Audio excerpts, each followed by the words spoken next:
Are you running for governor? I think so, Karrin, because if you do, you're going to have my support, okay? That was President Trump in December of last year endorsing Karrin Taylor Robson for a possible run for governor in 2026. We know she's running. In fact, she's well into her campaign. Robson is expected to face Congressman Andy Biggs in the Republican primary in about a year. She's with us in studio tonight. Good to see you. Good to see you. Thank you for having me. How are you? I'm doing great. Doing great. How's the campaign going? It's going well. We are out there crisscrossing the state, meeting people all over, from Yuma to Show Low to Pine Top to Mojave County.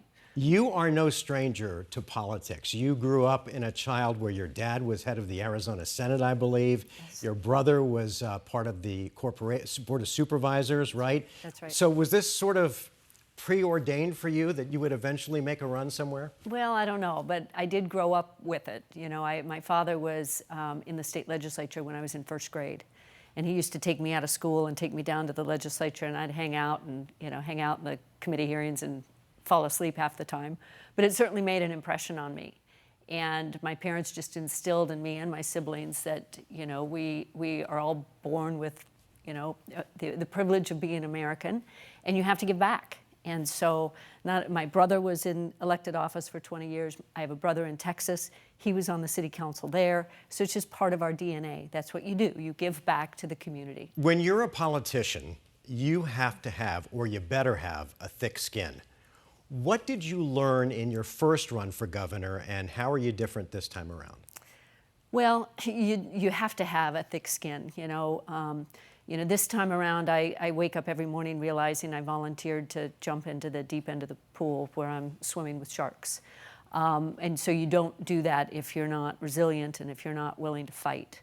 And that's what I'm willing to do, because Arizona is worth fighting for. I love this state, and I want to pass it on to the next generation. I want to pass on what we inherited, the opportunities of the great state that is a business-friendly state, where we have 72% of our residents have come from somewhere else, right?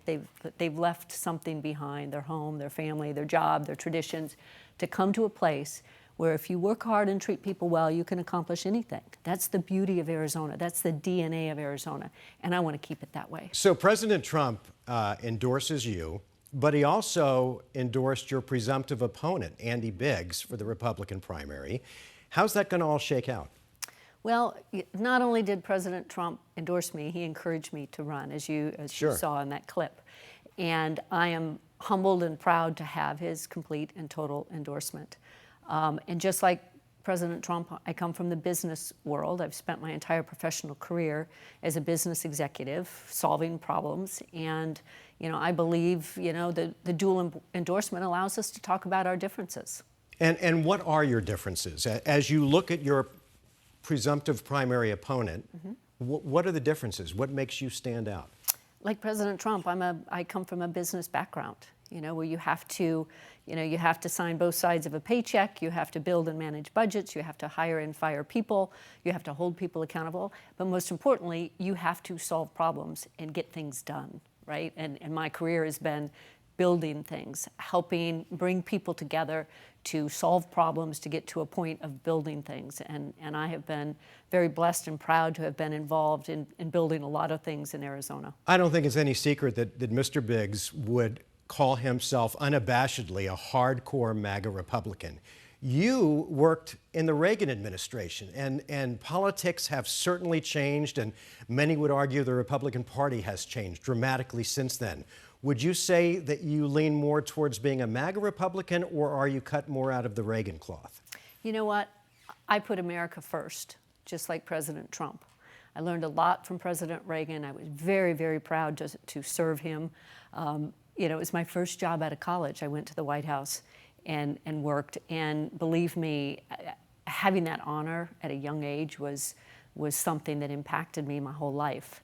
But right now, President Trump and his policies of putting America first are my policies. That's why President Trump endorsed me. And he knows that I'll have his back on things that matter to Arizonans. Cutting waste, fraud, and abuse out of our government. I mean, he exposed, billions and billions of dollars of waste, fraud, and abuse at the federal level. We're going to do the same thing at the state level. He knows I'll have his back when it comes to the border. How many presidents have we had say they're going to secure the border, and yet President Trump is the first president to actually do it, and I will have his back. You know, I now have the endorsement of several law enforcement agencies around the state because they know that's my #1 priority. Karrin Taylor Robson, thanks for coming in. Thank you. Continued success. Thank you. Caribe? And remember.